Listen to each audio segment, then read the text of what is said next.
She's got, let's see.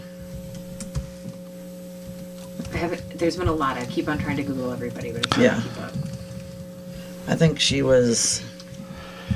So we'll probably not do we're not going to do the Democrat blame game, and we probably just won't get into the Jack Smith stepping down thing just because it doesn't really fit with the rest of it. Right, he needs to get out of there. I need more time on the Democrat blame game because right now it's just a lot of.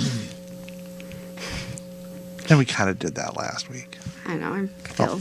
But more time provides more.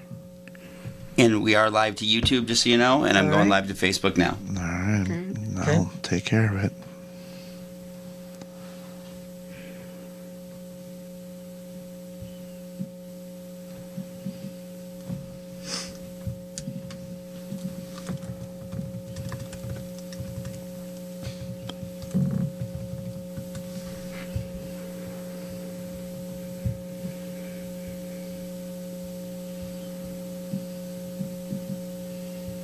All right. I have YouTubed it to Twitter.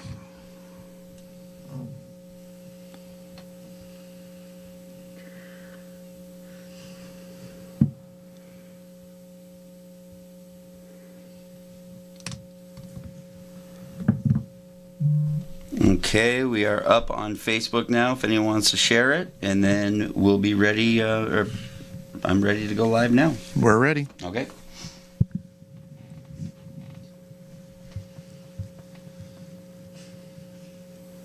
You just have your dance ready to go. Support for Wrong About Everything comes from Minnesota's credit unions. Credit unions are locally based, member-owned financial cooperatives that return earnings to members through higher savings rates, lower loan rates, and reduced fees. Visit mncun.org for more information.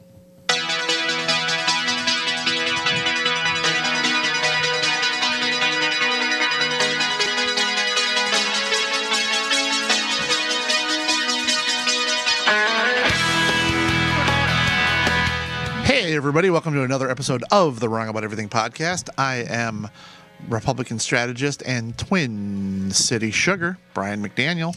I am former Republican Senate Majority Leader Amy Koch. And I am lobbyist Allison Nessie. And I am lobbyist Rochelle Westland. And we are Wrong About Everything. Now, before we get into anything else, I have notes for all three of you. One, we had a new nickname for you today, Amy. I'll do it at the end. Okay, you do it at the end.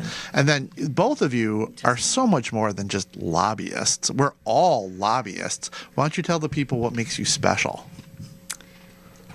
I feel like every is week not it's like a start with an awkward question from Brian.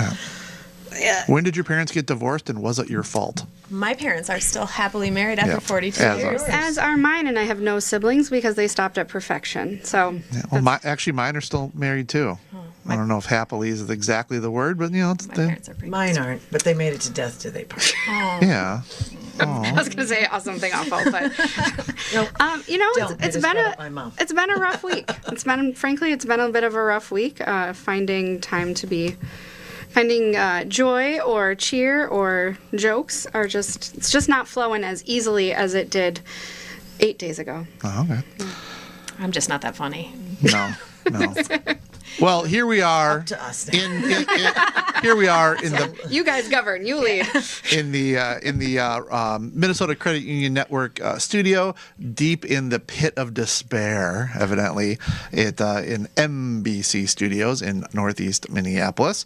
We have our fantastic comedian producer Gabe Noah in the other room, making sure that you actually can see and hear this stuff. And we, of course, we're hopefully you're watching us on YouTube. We really are, pushing people towards our YouTube channel. Please, check us out there, comment there. It adds another level to watch us on YouTube. Yeah. I feel. I really like watching on YouTube. Yeah. Like today, Amy's wearing glasses and she's sitting in my seat. So Yeah, we mixed it up. yeah. Who knows what's going to happen next week? Yeah. Anything. Hey, just quick, Gabe, can you turn down Javier, my headphones just a little bit? I feel like everyone's yelling at me already. Well, we're very upset about you. Sorry, guys, I didn't mean to. That intro was real flat. Your mother and I are very disappointed in you.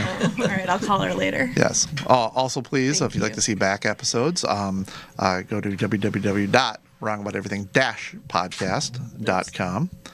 Also, if you're in a pit of despair and decide to act out in a way that requires legal representation, please go see our friends at Bradshaw. We don't Bryant. recommend it, first of all. No. But if you do, But If you're not a snitch, we do understand Yeah. if you do. yeah, we get it. Their entire team of attorneys and staff is dedicated to providing the legal advice you need, combined with the service and personal attention you deserve. If you have questions about how they can assist you with a personal injury, wrongful death, or criminal defense matter, Rochelle, do not hesitate to contact them. Consultations are free.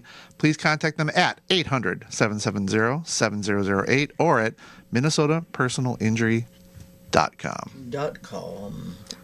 Always good to have a defense attorney on Yeah. in the phone book. Unlike me, Rochelle, well, I guess I was a real attorney for like 3 years, but you were like a real attorney. Yeah, I practiced for a while. Yeah. Well, I mean, in I practiced. criminal defense. I but practiced, but it was civil. It was fluffy civil stuff. So.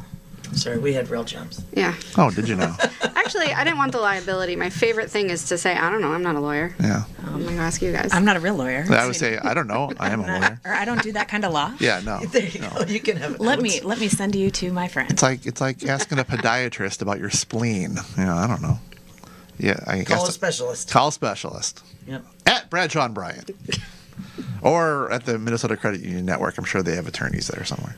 If you have a financial question. What if you want to know what tranche is and all that good stuff. Well, anyway. Text Ryan. He's at. Just kidding. Sorry, Ryan. R. Smith at.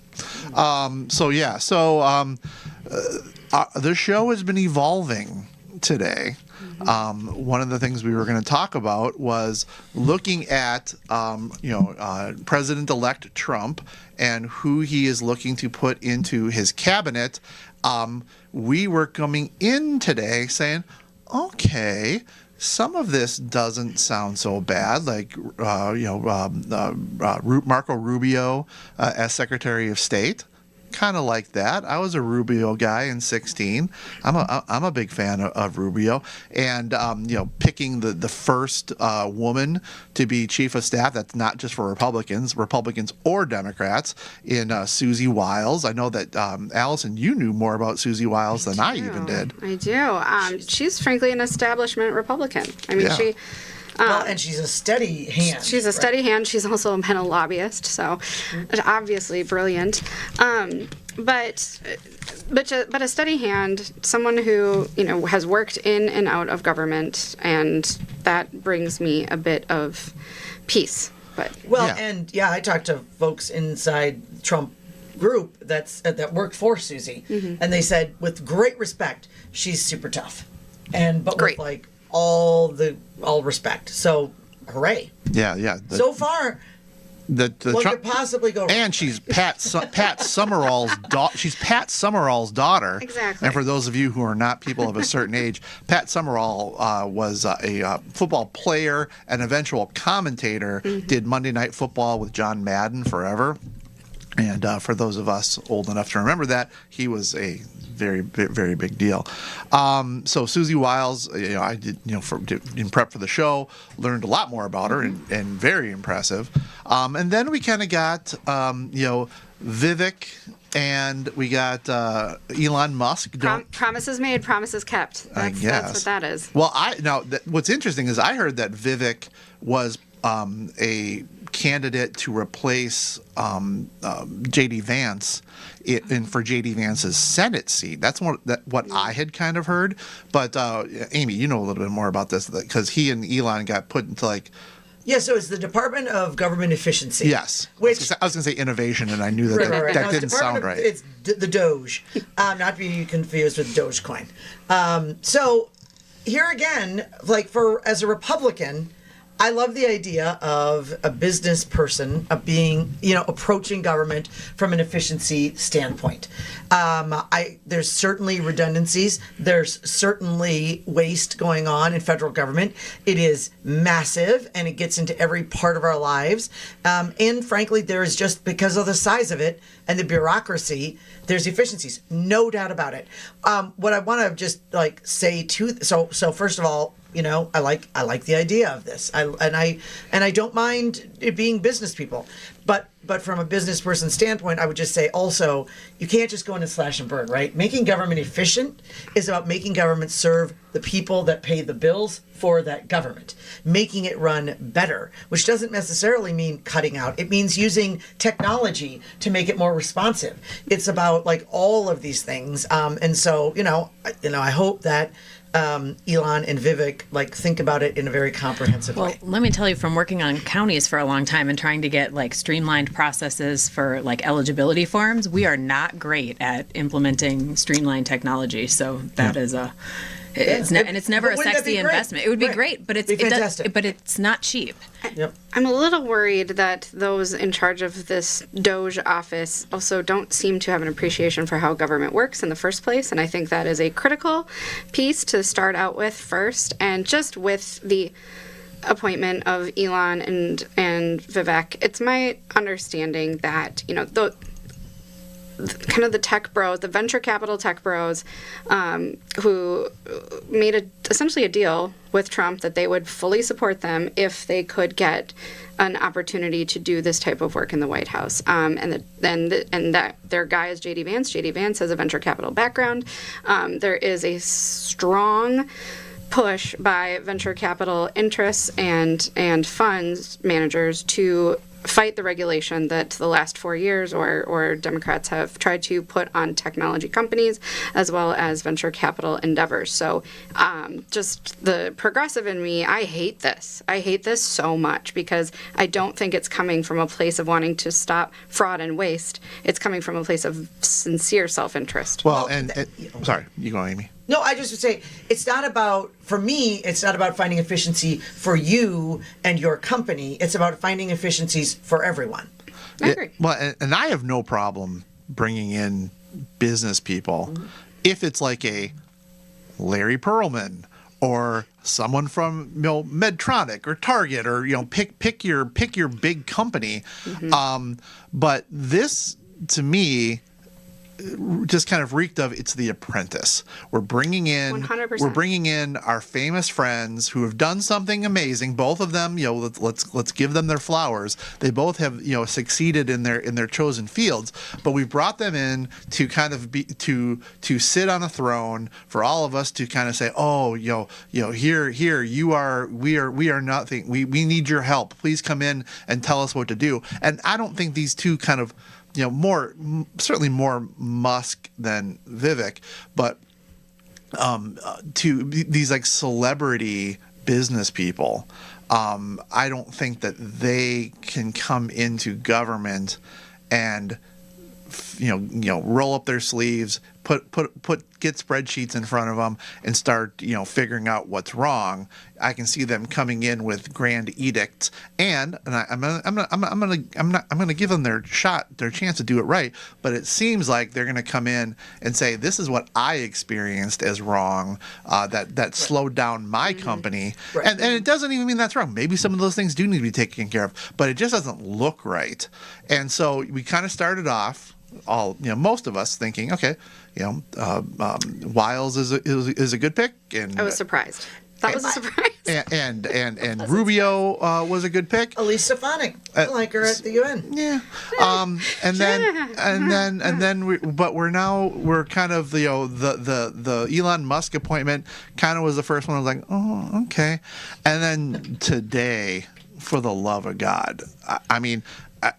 As somebody who desperately wants to be able to say things are going to be okay, the government's going to be run by adults, and the adults are going to be able to make sure the government functions and works for the people and all that good stuff.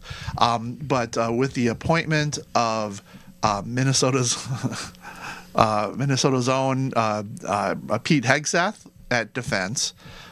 With I can't even say it, Matt Gaetz for Attorney General, and Tulsi Gabbard as which specific one does she? Director of Intelligence. Director of Intelligence. Now all of the intelligence agencies. I'm a Tulsi Gabbard guy for all the wrong reasons. Dear Lord. But Pete Hegseth is a controversy. I mean, he's on Fox. Great, that's great. Weekend. He's a weekend news but anchor. okay, he's a loyal Fox guy, and that's fine. He can be a loyal. He should be a loyal fan of the president and all that. But he's got a lot of disturbing things in his background, and Republicans can't kind of claim to have this moral high ground when we turn a completely blind eye to violence against women. And we won't even talk about Trump. Let's just talk about Royce White, and let's talk about Pete Hegseth. These are things that are concerning, and doesn't mean that they don't have something to contribute to society, but maybe not something like this. And then Matt Gaetz, Amy. Oh, I don't know. So first of all, with Pete, I appreciate that Trump is trying to bring as a veteran. I appreciate he's bringing in someone that's been in the field, right? And so I understand the sentiment from many veterans that I've heard that look, you have a person who served in battle. He's a warrior.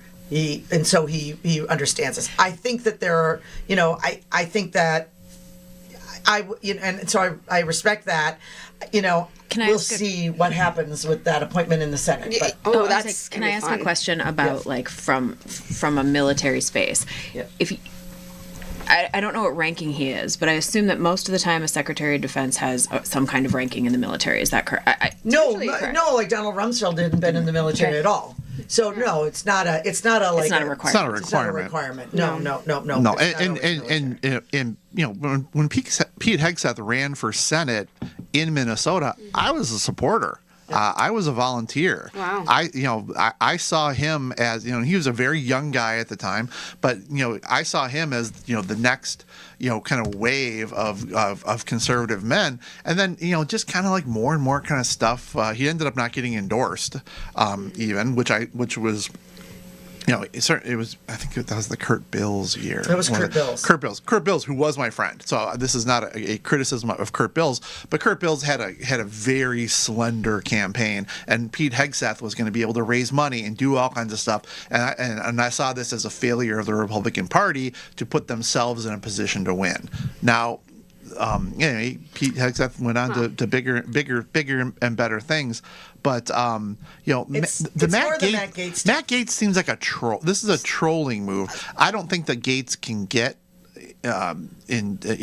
confirmed by the Senate with Murkowski and Collins and all that, but this is. There's sex bad. trafficking. He was facing sex trafficking charges. And the other- for girls, and- by the way, and the- Allegedly. underage. But girls. I want to flip what I said about Elon and Vivek having no experience and saying, how do you stop sex trafficking? You put an expert in the role. He knows exactly how to do it. Strong endorsement for Matt Gaetz by Allison. And I think Yeah. I think that our good friends Put at it on the record.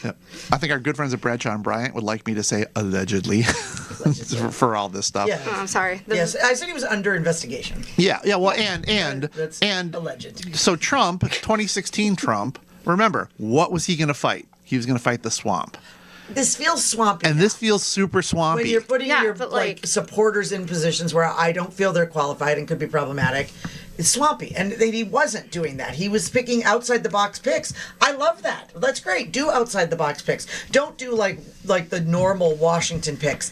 I'm okay with that. And he kind of mixed it in a little bit, right? Some of his people that he's put in are longtime Washington folks, and so he had a nice mix there. I feel like Gaetz jumped the shark.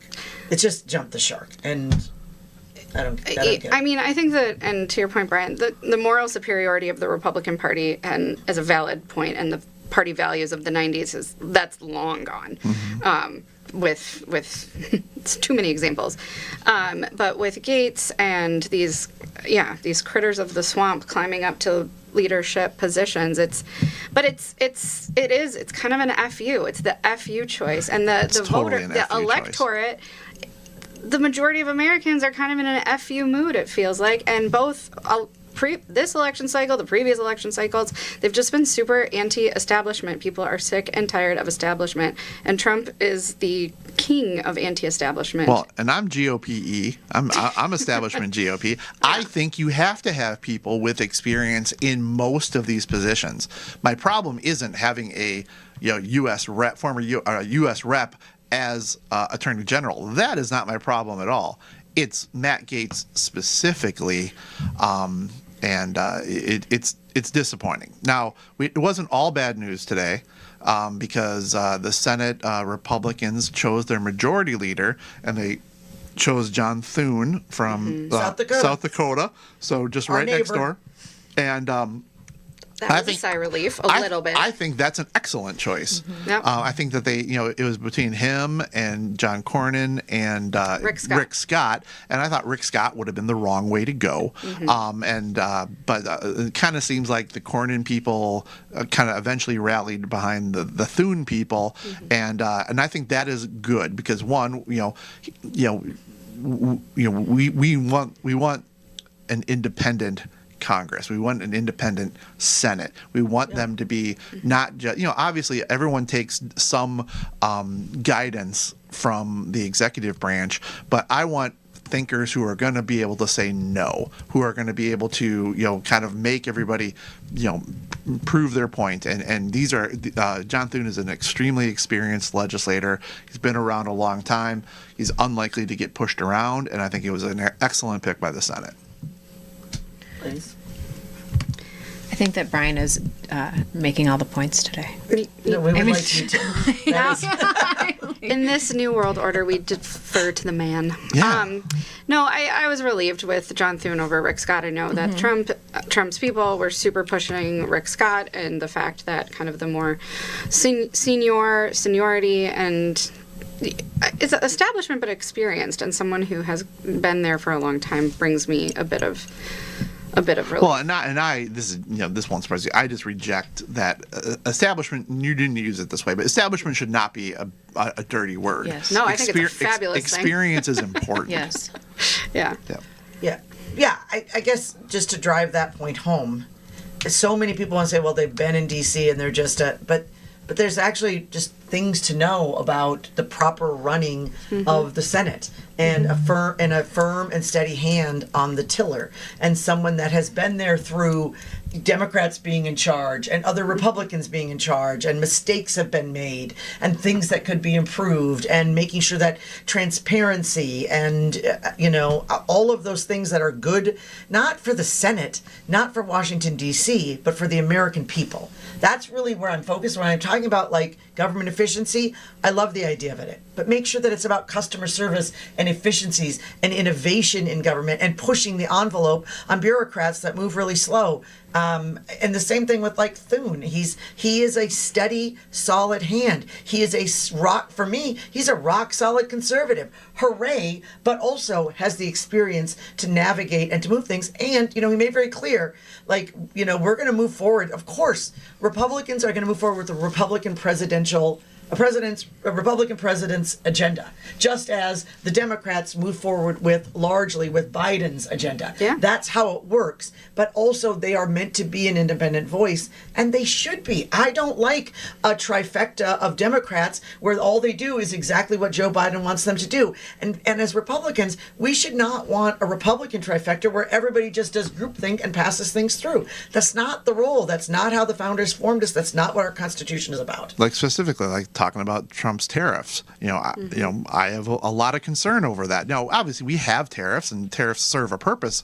sometimes. The ones that Trump were talking about, I don't know that that's necessarily something that would be, a positive for the economy. But I want it to be fully vetted by people who know a whole hell of a lot more than I do about what effect that would have. But you also have to have the right people in the right departments to be able to provide the right information. One thing we forgot to mention former Governor Kristi Noem as Homeland Security. I don't get it, because South Dakota's not even on the border of Canada. Yeah. I'm not sure about that one. Well, but she does have executive experience. If she'll kill her own dog, just think what she'll do to someone threatening. She could keep her home secure from puppies. Well, and when Texas was having their issues with border security, Noem was one of the states that sent her National Guard down to the Texas border during that that situation. So there's space for her, and I think that she has executive experience. Yeah, yes. No doubt. Well, and I think that what's hard about all of these appointments is whether or not I agree that there's hope in having some balance in the Senate, or a little bit more of a moderate, established voice that isn't part of that super extreme space. But I think for all of this, as you're talking about, or as we're talking about what is the Trump agenda and what they're going to be asking to push through, I think that's the part that gives, like, it's hard for me to get excited about any of these because I can't tell what this means from what is the agenda that is going to be pushed forward. Where are the stop gaps? Where are the people that are going to, when things go too far, who are the people that are going to, who are the people that are going to stand up? And I think that, as I'm watching this list come through, there's, some that are better than others, some that give consternation for people, and I think in some of the spaces that I work and some of the people that we work with and represent, I mean, there's significant fear around Kristi Noem in the position that she's in because it could potentially mean problems for individuals and their families. So I mean, I think that there's a tempered space for me in not being like running off to excitement in this. But Well, yeah, and I think also, the show has been a little negative, but with all of this, we have to see how it plays out. And there are people who are kind of running to the extremes of both, that everything's the best it's ever been, or let's start stocking the bunker. And it's not going to be either extreme. And I know someone's going to text me saying, that's coming from a place of privilege. Well, it's also coming from a place of experience. Now, I want to see what kind of president is Trump going to try to be. I thought in 2016, and I was wrong, that what Trump wanted was to be elected president. That like Jesse Ventura, that he had no interest in kind of affecting government. No. Jesse Ventura had like 2 or 3 things he wanted to do, like reducing the price of his license tabs on his car. Yeah, and I was staff up at the House of Representatives in Minnesota when Jesse was governor, and you never saw him there. He was barely ever there, and he didn't care. I kind of thought that was going to be kind of the absentee figurehead president. I thought that's what Trump was going to be. Now that ended up not being what he was. Now for 2024 President-elect Donald Trump, I saw this as, well, what he wanted was the revenge tour, which he got, and what he wanted was his court cases to be, taken off the table, which has happened. Bigger topic for a different day, but Special Counsel Jack Smith, who Trump said he was going to fire as soon as he became president, is not going to give him the opportunity. He's going to step down, and really now that he's president, the DOJ can't go forward with it. It's not even a choice. They just are not able to investigate a sitting president. But it's going to be really interesting to me to say, does Trump just sit back and say, hey, you know what, can't touch me, I'm the greatest president that's ever existed, prove me wrong? Or is he going to actually make the Ukraine a thing, or insert himself in different conflicts around the Well, and the I globe? would say based on his appointees, and Susie Wells is a woman who gets stuff done. So if she's in that position, what is her her space to help move that agenda forward? And and also Rubio. So Rubio is interesting because he's hawkish on China, and certainly this president will be hawkish on China. He's been very vocal about unfair trade practices, and he's been hawkish on China. So that's a match. But Rubio is also much more supportive of NATO than the president has been. Yeah. So that's why I like the pick, right? I don't want a pick that's just going to be yes sir, yes sir, yes sir, I'll get done whatever you need. I want someone who's going to push back a little, that's going to have some different thoughts, but ultimately work with the president to get things done good for America. So I like that pick. And so, that's why I was feeling very good about some of the picks. Same thing with Susie, right? I understand that Susie Wiles will push back, and she's pretty vocal about it. Yeah, trying to pick my words wisely. Yeah. I don't know. I have very little faith in Trump acting differently. The wise saying, when people show you who they are, believe them. And he has been showing us for 10 years who he is and what he wants. Yes, he wants everybody to like him, but these picks are not like the Gates and the Tulsi's and the Minnesota homeboy Pete Hegseth. That gives me no comfort that he is any different than the reality star show that he has been for a decade, and causing severe harms and fear in people's lives for good reason. I heard Omarosa for Department of Education. And then they're going to axe it. Then they're going to get rid of it just to spite her. Before we shift to Minnesota news, anything else that you guys want to comment on presidential picks or anything like that? Going once, going twice. Wait and see. All It right. is- well, I'll just say this: it has been a wild ride that it's been 8 days, and also there is this there's this showmanship to this this president, as always, that I'd forgotten about. Like there's just every single day is news. I will also say this: I prefer sort of this to the the daily tweet that came out. Yeah. I mean, he At is 3 making a.m. moves and doing things. Like his first thing was he's going to have a 250th American birthday celebration, but it's just he's a real showman in how he goes about this. He's an entertainer. He has is an been his entertainer. entire career. He's built he's a real estate entertainer, and with some really bad worldviews that are very, very dangerous. Bringing things back to Minnesota. As we discussed last week, the Senate stayed Democrat. Walz is home, and he's going to be back being governor. The House is at a 67-67 split.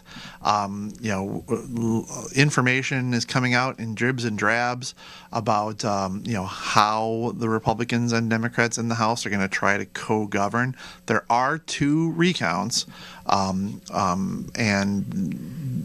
you never know. Having worked recounts, you never know until you're there.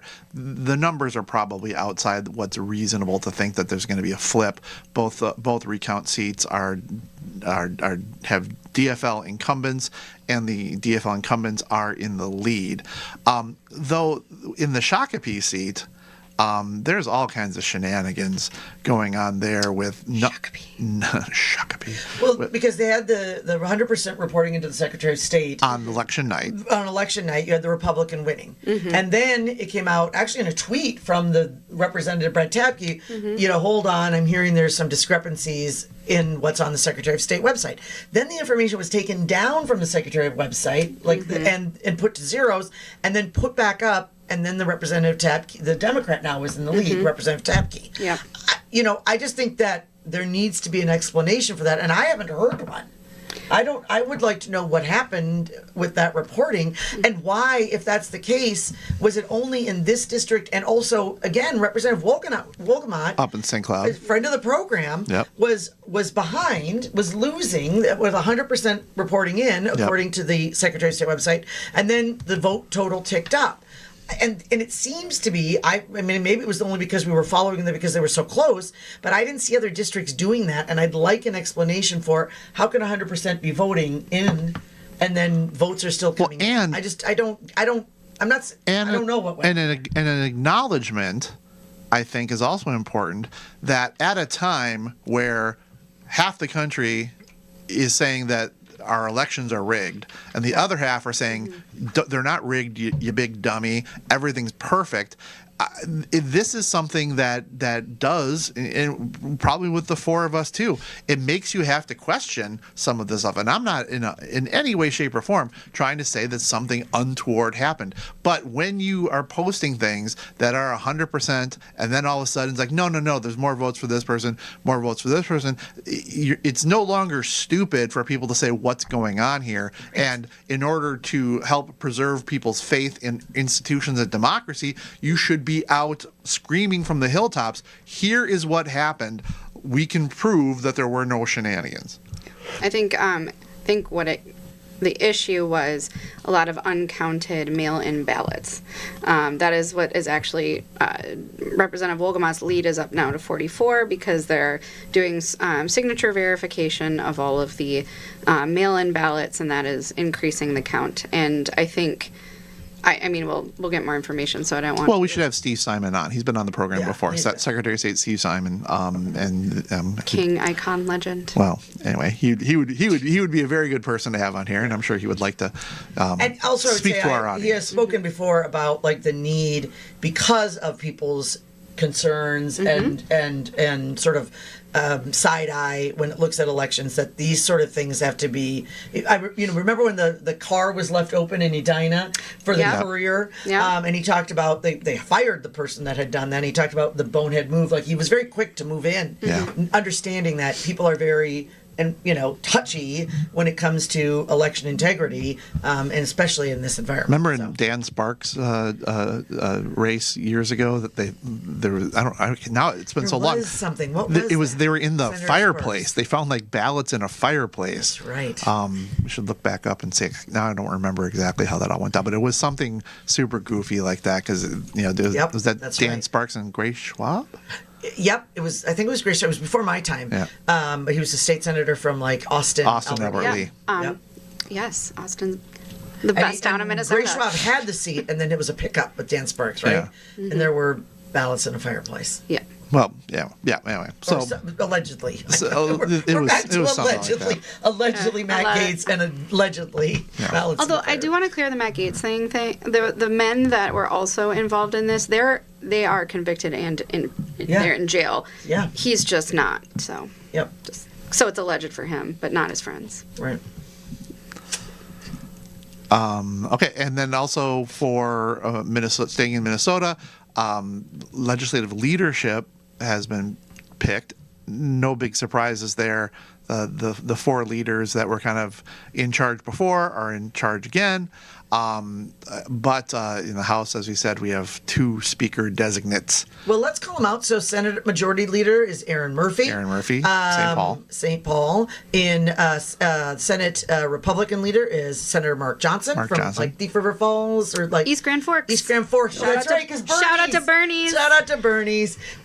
East Grand Forks, where love East Grand Gabe Forks. Gabe and I have done comedy together there. Oh, sorry, where- East Grand Forks. Where I stayed in the worst hotel I've ever. Remember, I sent you guys pictures of the bed sheets with blood on them, and it was that bad. Only the most celebrity visit that they've had, other than Molly Yee, the Food Network channel star who lives in East Grand Forks. But then you guys. It was something. Something. And then in the House, and we cannot say, so we can say Majority Leader, Minority Leader for the Senate. We can't for the House yet. And so it is former Speaker and Speaker designate Melissa Hortman, but that doesn't mean that she will necessarily be the Speaker again. They have to negotiate. One of the Brooklyns, Yeah, Park one of Parker the- Center.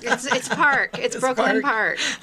And then leader in the House GOP is Lisa Damath from Cold Springs. Cold area. Spring. So Yeah, but Can sure get that one right, but not Yeah. not Brooklyn Park. well, I got it. I was one of the Brooklyns. close. One of the Brooklyns. So- So we're gonna see how that Congrats goes. to Yeah, we don't have a lot of information yet. I think last week we talked a little bit about 1979 when they had a power sharing agreement where the Republican became the Speaker and the Democrats had not just the gavels for taxes, appropriations, and rules, but also had DFL majorities on those committees. It's unlikely to be that way now. It's more likely that we're going to have equal representation on committees and I guess co-chairs or alternating gavels. So we've gone from not having any conference committees of any sort, any real import, to having every single committee in the House now be a conference committee with alternating gavels and whatnot. And the political science nerd in me is just fascinated to see how this is going to I almost try to regret work. saying how much I miss conference committees now. Yeah. That's Well- all it'll be. I do also want to acknowledge the leadership changes of the assistant leadership of the caucuses on the DFL. Former Majority Leader Long, Leader Long, is maintaining leadership, and then Representative Thina Hollins from St. Paul, and then Representative Leish Kozlowski from Duluth was added to the DFL leadership team, so that is new, and they are amazing, so that's great. And then on the House side, Representative Harry Niska was elected by the caucus to be assistant leader. Yep. Deputy leader. I don't know. Deputy what leader. Okay, deputy leader. We don't have a full slate of leadership on the Senate side. I believe. Oh, I don't want to. Now we got the Senate Republicans announced. I know Karn Housley, Senator John Jasinski, Senator Coleman. Senator Gary Daines, Yep. I Daines, believe. Yep. And Senator Jordan Rasmussen And Coleman. and Senator Julia Coleman. So yeah. So there you go. Good luck, leadership. This is going to be. But fun. I've been saying this. So out of the 201 legislators in the state of Minnesota, 101 are Democrat and 100 are Republican. Yeah. You cannot be more evenly split than Minnesota right now. Right down the middle. It's cute. That's cute. All right. So, should we go to plugs? All right. Any plugs, I got nothing. Once again, I am a normal person, so no. Amy? Okay. Well, so. Oh, everyone. Okay, just I don't want to take up time. hunker down. All right, so I just want to thank. Let's see. Did some NPR this week. I did Al Jazeera English and a panel on Thursday. Yesterday, I did TRT World News, which is in London and Istanbul. Not Constantinople. Nope, Istanbul. And Was just before Constantinople. this, Times Radio London and had an interview with Henry Bonsu, who was a rapid fire questioner. Oh, interesting. Yeah, it was like I was being interrogated, but still had fun and wanted to say thank you. So, and then, of course, Brian and I Every Tuesday. on the BS podcast, and around on a few radio stations around the state as well. Yes, it Bob is. Sansom. And I was on Almanac last Friday. You can still catch it at tpt.org/almanac. And we are, as a podcast, we are going to be at a very special event. Purple Party. Event. The The Purple Purple Party. Party. It's going to be with our good friends at Majority in the Middle. Please go to their website in order to get tickets for the event. It'll be on Saturday night at Pinstripes in Edina, and we're going to be there. And Jason DeRusha is going to be there as well, and it's going to be a great night. And we certainly hope that that you will come and check our socials, because we'll be making sure to post where you can get tickets and all of that good stuff. Yeah, Minnesota Majority is right down the middle. Right down So- the so- damn. But a little to the left. Yeah. Right, with Senator Mitchell. Just a Congratulations. smidge. Yeah. And the executive branch. Yes. Thank you. And the other 3 statewide constitutional There you offices. go. Just saying. There you go. Yep, so right. So any dysfunction is clearly owned by the Democrats. Thank you for pointing that out. Okay, Spanks and Thanks. Who would like to go first? I feel Not everybody at I once. feel like I have good ones this week. I have 2 All picks. right, go for it. And Let's one hear of them, Amy and I already talked about. So, Amy, if I steal this one from you, you can feel free to jump in. Oh, okay. So, I've been trying to stay home more, which means I've been watching a lot of documentaries. Yeah. And one of the documentaries that I watched this week was about Harriet Tubman. And I feel like even though we learned about her in school, I didn't know all the details, and so it was a really interesting documentary to learn just about what an amazing person that she truly was. And this week on Veterans Day, Harriet Tubman was honored as a veteran, which is As a general. as a general. Sorry, Here I'm- comes I'm a reading general. here. Yep, which is awesome because like she actually did lead a whole battalion of troops from the Northern Army to free a number of people in the Civil War, which is just amazing. So long overdue, but just a really good nod to honor the amazing people that are General in this Tubman. country. Yeah, it was General great. Tubman. You were telling me about the show, and I was like, "Oh my gosh, they just named her a general I today." know, so cool. General Tubman. So cool. And So, before you get to your thanks, next one, Netflix. Yeah. Before you get to your next one, Harriet Tubman was just a badass Republican Oh, yeah, woman. that's what it was then. And now you can call her a veteran. So just like Amy, a badass Republican woman who is a veteran, Amy, how do you think you have lived up to the legacy of Harriet Tubman? Yeah. Well, Do you I think can't- that you I have can't even done enough? begin. hasn't First gotten of all, an Emmy yet. most people have not lived up to the legacy. Rank your of Harriet rank Tubman. your allyship on a scale of 1 to 10. One to One to Emmy. one to regional Emmy. I cannot even come close to General Tubman. But it was a great show, and a great honor for her to be a general. And it was a good news week. So finding the light where you can. And my second one was things that made me smile today, because today was a very interesting day as appointments were coming out. This morning. In Congress, they heard their second committee on UFOs in Congress. And I find it to just be a very interesting space. It is bipartisan, friends.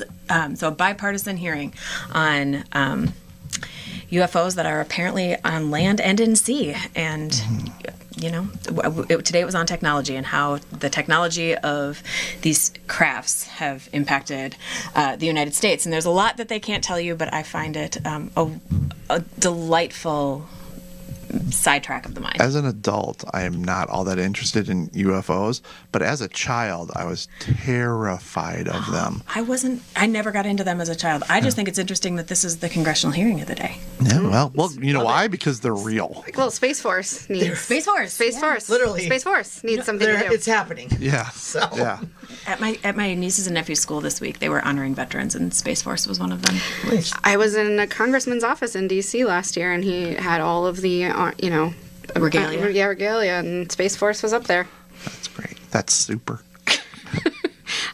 My thank is actually for Minnesota Vikings Cameron Bynum, who each week works so hard on both being excellent and winning games, but his celebratory dances. And this week, a couple weeks ago, he did one that was the handshake from The Parent Trap, iconic. But this week, he did a pretty almost spot-on rendition of Ray Gunn's infamous breakdancing performance from the 2024 Paris Olympics. So it was really great. So look it up if you haven't seen it. She even came out and gave huge props. She felt very honored. Did you hear that Ray Gunn has retired from competitive Yeah. breakdancing? But is she still the head of the breakdancing judging coalition of Australia? It was an inside job. It was an inside job. Yeah. I tried to make that my spank a couple different times, but other stuff just got more ridiculous. But anyway, Can I do my spank? yeah. My spank actually is kind of the topic we didn't talk about today, which is the blame game of the Democrats and progressives. It's getting a little out of hand with the Obama people and the Biden people blaming the Kamala people, blaming and it's really actually all the Obama people's fault. And it's just really unhelpful right now to air these grievances so publicly. I frankly didn't really appreciate Bernie Sanders and Nancy Pelosi going back and forth at each other. Not that we can't air these out publicly, but it's just, I feel a bit too soon. And, at the end of the day, I need Democrats to politics is about winning, not about being right. And we really got to regroup and have these conversations and figure out how to be better at winning. I don't know. I think getting angrier and making sure on Facebook and Twitter and everything else, making it very clear that if you are a Trump supporter, no one wants to talk to you. I think that's the way to help the nation heal. Yeah, very compelling. Yep. All right, so my spank this week is for Mark Cuban. Also one that I wanted to do a couple weeks ago, and things got into it. But That's Secretary of Agriculture, Mark Cuban. To Right, you. right. Well, he's wishing now. So a couple of weeks ago, right before the election, Mark Cuban went on The View and talked about that Trump only surrounds himself. He doesn't surround himself with smart women, which was. He was rightly called out for by many people, and it's whether you're a Republican or Democrat, if you talk about those sort of things and demean women, you're a super misogynist pig and should shut up. Now, then he came out and he apologized for it and blah blah blah. Whatever, Mark, you said it, and it was insulting to many strong women that have been involved with the campaign. But then Mark Cuban this week now was caught by Twitter folks or ex users for deleting tweets that were supportive of Kamala Harris. Yeah. So now he's rolling back his support on that and deleting tweets supportive of Kamala Harris, I guess, for whatever reason.